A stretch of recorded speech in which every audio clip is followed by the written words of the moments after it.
All right, welcome back to another episode of the Sales Through Social Live. Today, I'm super excited to be joined by David Hancock. I got to meet him, I think was it last week at SalesWise Live? Yeah. And it was just an awesome event. And David is such an interesting person, and I'm going to kind of don't typically like giving people the floor to make an intro for themselves, but you're just such an interesting person, and your background is really, really unique. So I want to just hand it over to you to give an idea of how you got to where you are and a little bit about what you're doing. Oh my gosh, talking about myself was my favorite topic. That's like all of us, right? So back when I was 6, no, what you said. No, it's a privilege to be here, Joseph. Thank you so much. So I'm David Hancock, as Joseph mentioned. I'm the founder of Morgan James Publishing. And my journey really started in writing probably 30 years ago. I was a banker back in the 90s. And my mentor, my coach, J. Conrad Levinson, was the first one that compelled me that I needed to write a book. Even though I was a W-2 employee for the bank, I was 100% commission. So in essence, I was an entrepreneur and didn't necessarily realize it. But the book concept was amazing. I mean, I absolutely transformed my business as an entrepreneur with the book. As an authority figure in my area, I was the only local banker that wrote a book. I mean, I really leveraged it well. We can talk more about that later. But by my 6th book, I realized there were some challenges with publishing. So I traditionally published 3. 2 of those were in the Guerrilla Marketing series. And then I self-published 3, thinking, what do I need a publisher for? I'm a best-selling author now. But there were pros and cons to both models, as you can imagine. We can deep dive later. But I realized that, for we entrepreneurs, we do things differently. And we treat our content a little bit more, let's say we like to have more ownership and control of our content. And it just wasn't a model that really fit for both. The lack of credibility and distribution on the self-publishing side, the lack of control primarily on the traditionally published side just, offered some challenges. So with Jay's guidance and a lot of tenacity, just kind of put down an idea of what I thought a relationship should look like between an entrepreneur and a publisher. And it's not all about the publisher. And ended up launching Morgan James, which are my kids, back in 2003 with that really good idea, that blend of both the traditional and the self-publishing side, and having a relationship with the author. And 21 years later, here we are today. But that's kind of like the short version of the story. Yeah, no, I appreciate it. And like I said, normally I don't hand it over to do intros like that, but there's no way I was going to be able to tell that story. And so, essentially, you're an advocate for entrepreneurs writing books, which we'll dive into in a little bit and, talk about that in just a minute. But the reason I think this is really important is I've heard a lot of people talking about writing books. I've talked to a lot of people who have written books, and I've been interested in writing a book myself. And this question comes up. It's like, okay, well, do you self-publish? How does that process work?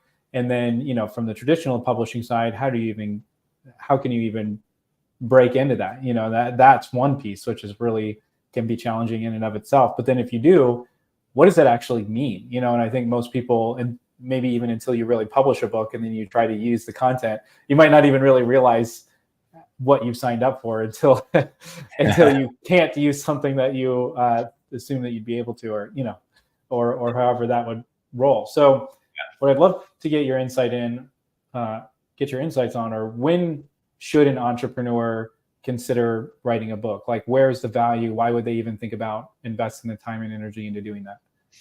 Yes, that's a really great question. So I'm a big fan of every entrepreneur, as long as they're an authority in their space, to write a book, because depending on the big picture goals, of course, but one thing about the book is it has an inherent level of credibility built into it.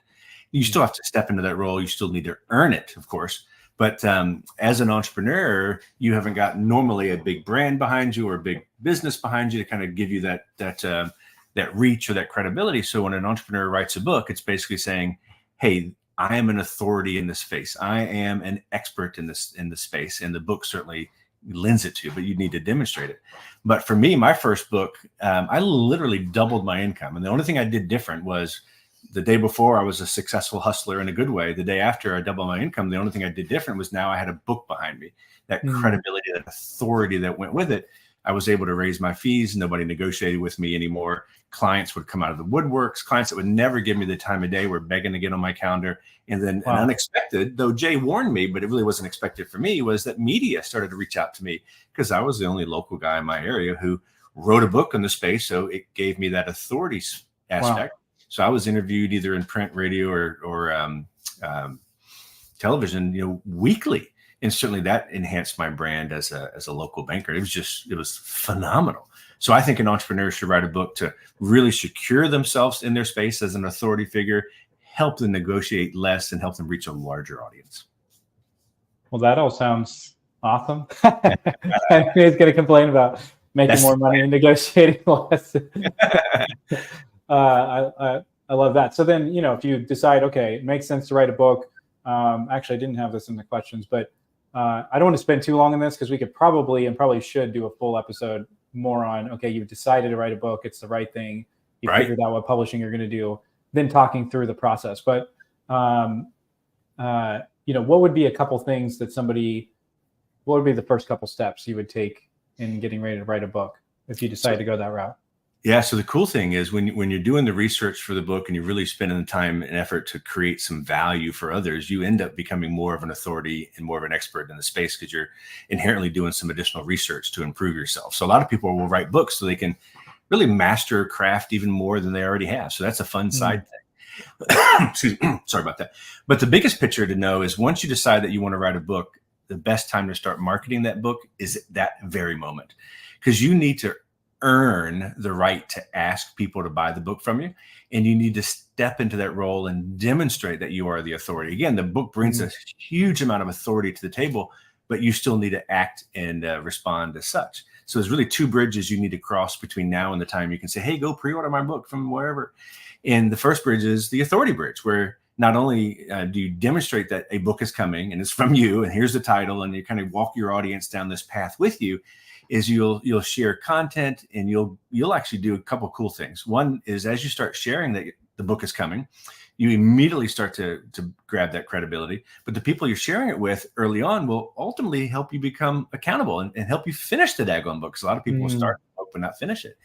And then those same people end up becoming vested in this process with you. They're eager to learn when and where and how can I get this book and how can I support you? But it's a process.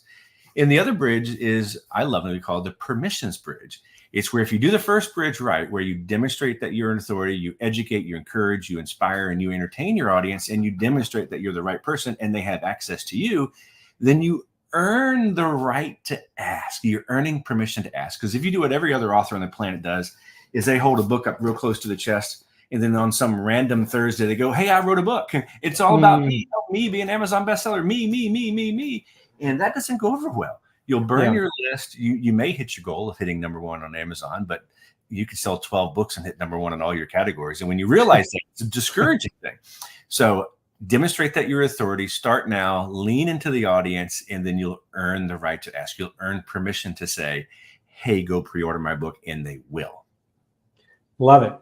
Okay, so let's have another live before too long talking about the steps of writing, because I know that you're really, you can actually walk people through, hey, you're thinking about writing a book. How do you get started and, go deeper into that. But I love what you're sharing there about, hey, don't wait to promote the book until you're done. And I think that would be my tendency probably to lean more that way. Like, I encourage people to start LinkedIn Live for similar reasons. It's like, hey, you gain credibility, you build relationships with people. It's a way to connect with your audience without always selling them, where you're really building a meaningful relationship. And exactly. And what my big encouragement to people is, hey, don't worry so much about your show premise and, all of this stuff. Just start a LinkedIn Live and start inviting people. And you're kind of saying something similar, where it's like, don't wait until you've got it all polished. You've got your show graphics figured out. You have the premise nailed down. You've got your intro. But, people spend so long on all that. And by the time they even get it out, they've lost the momentum and they're not doing it. So it's like you get the momentum, and then you kind of force accountability by telling people, hey, I'm doing this. And they're going to be asking you about it and keeping you accountable. So I love that. Well, like us as parents, if we waited till we were ready to have kids or could afford to have kids, we would all die as a population. So start now and just do it. I love it. So then, again, really super high level, because that for me, I'm not super involved in the publishing space. And then, a lot of people who would listen to this aren't either. Can you just give a really brief high level overview of the different ways that people go about, or the typical way people would go about publishing a book? Yeah, absolutely. So today there's basically 3 ways to publish a book. I apologize. The one is the traditional way that we've always heard of. We see in movies. We think we all want. It's where one of the big publishers will buy your intellectual property. They'll create the book and they'll get them in bookstores, and everybody will be happy and sing our merry ways as an author. And that's still a viable method, but for entrepreneurs, it can be limiting, because when you sell your rights to the publisher, it's exactly what you're doing. You're selling your intellectual property to the publisher. They do with it as they please. And it may or may not be what you might to have with it. But again, it's worked for authors for centuries. You just need to know the limitations. The biggest challenge with traditional publishing today is they do a lot of spaghetti against the wall. For instance, for example, like HarperCollins, they publish 17,000 books a year, and they'll tell you themselves less than 2% will ever make it into a bookstore. And sometimes a big publisher may buy your work just to shut you down because they have another author in the same space that they want to focus on. And they don't want you competing with them. But again, these are some of the cons, but the pro is credibility, distribution, and opportunity from a big house. That's wonderful. Right now, if your book is absolutely exceptional, you're a top author, you can correct me if I'm wrong, but I would imagine that they would have a higher likelihood of getting you on like New York Times #1 bestseller list, because they're going to, if you're at that level and you're like a top 0.1%, they're going to put a lot of effort and energy behind your PR campaigns and all this stuff that they would, maybe I'm wrong, but I would imagine they would be You're close. Getting behind that and helping with that. You're close. So no matter how you publish a book today, but really it's been like this for a while, whether you get picked up by a traditional house or go one of the other models, the bulk of the responsibility still lies on the author's shoulders to market the book. 0.4% of books ever sell more than 100,000 copies. So if you're looking at a big house and you have a potential big author, still they're going to invest in 0.4% of those books that are demonstrating they can sell 300,000 books or more. So that really takes most of us out of the picture. Which so you said the 100,000, and then sorry, I missed that next number. Yeah. So 100,000, 0.4% sell over 100,000, and then what was the other piece you threw out?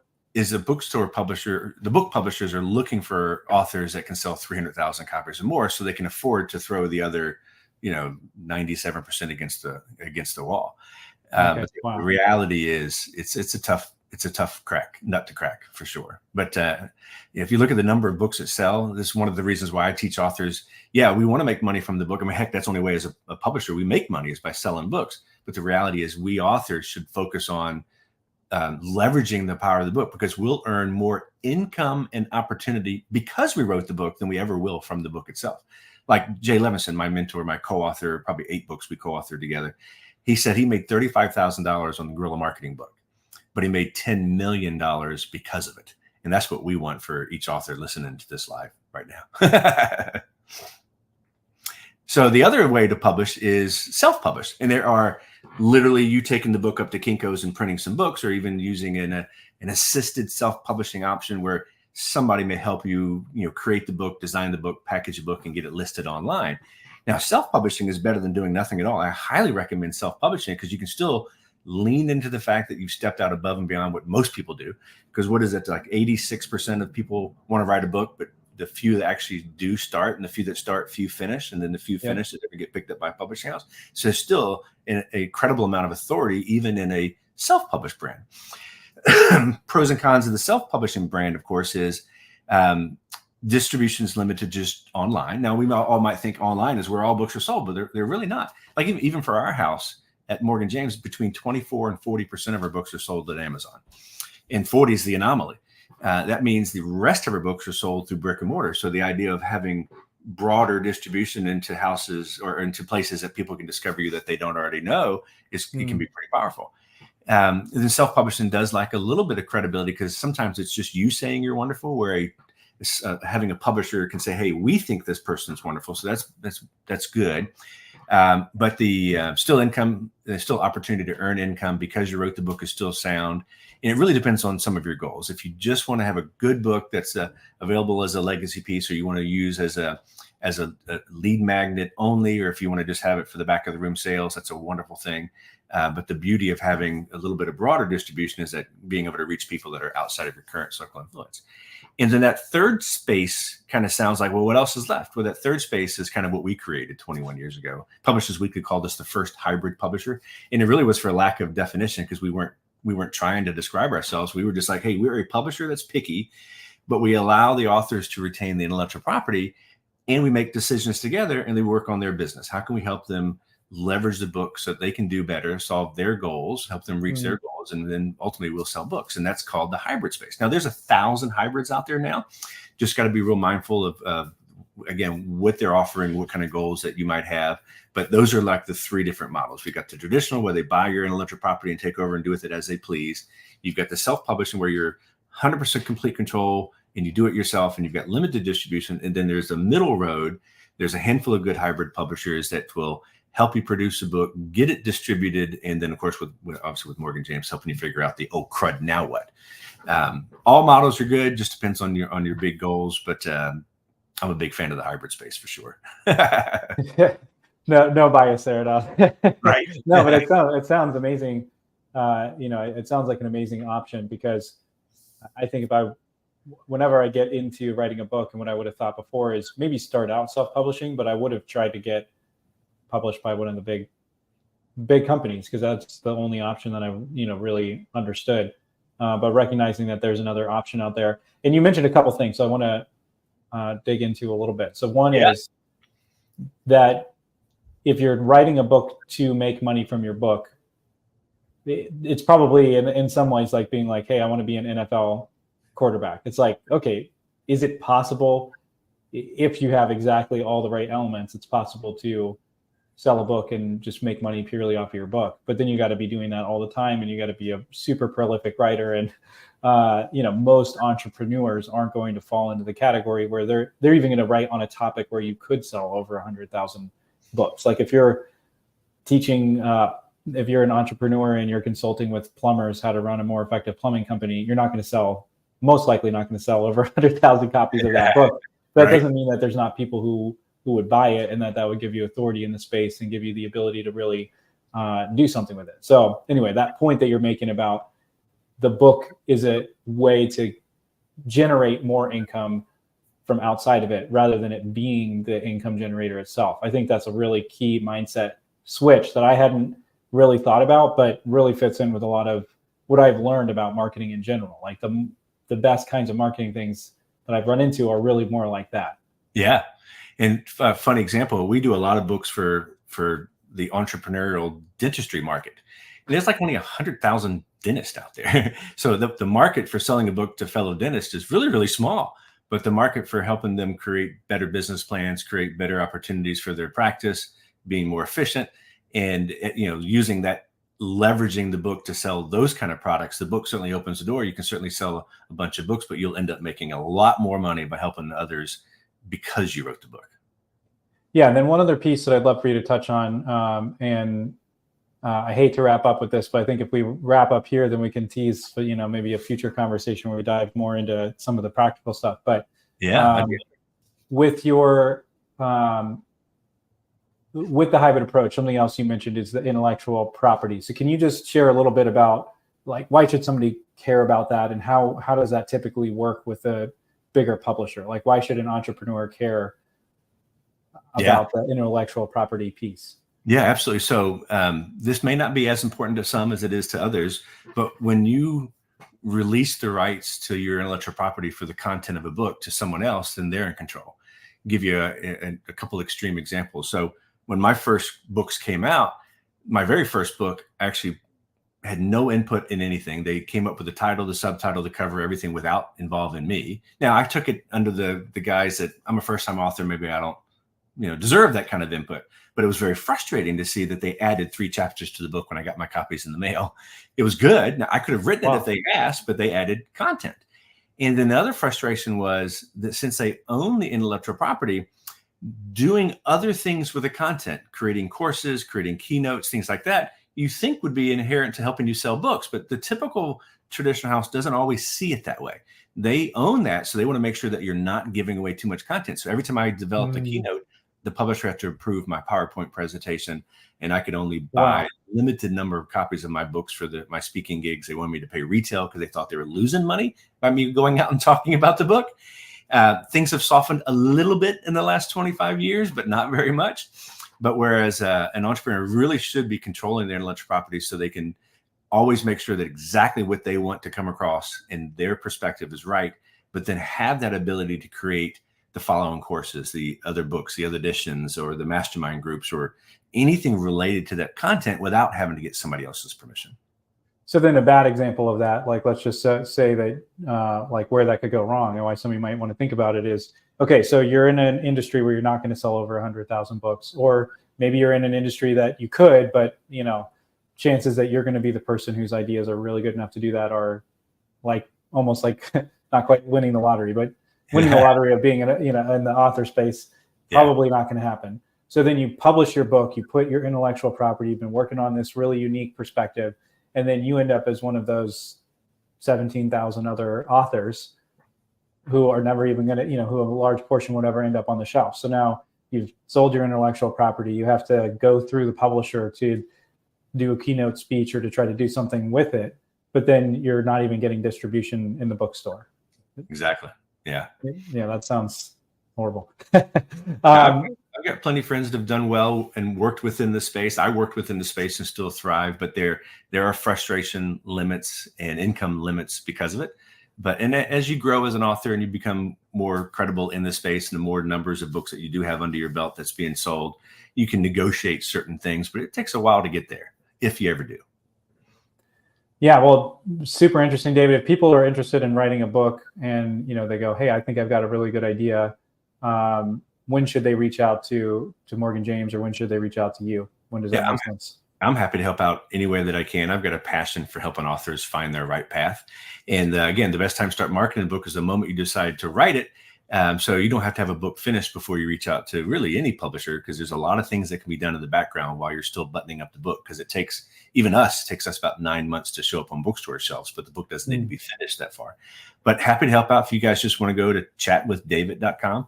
That's chatwithdavid.com. Happy to book a call with me, and I'll walk you through whatever you might need, encourage you, share the Morgan James opportunity. We do about 200 new titles a year. So looking for the right people with the right passion, but I'm honored to be there.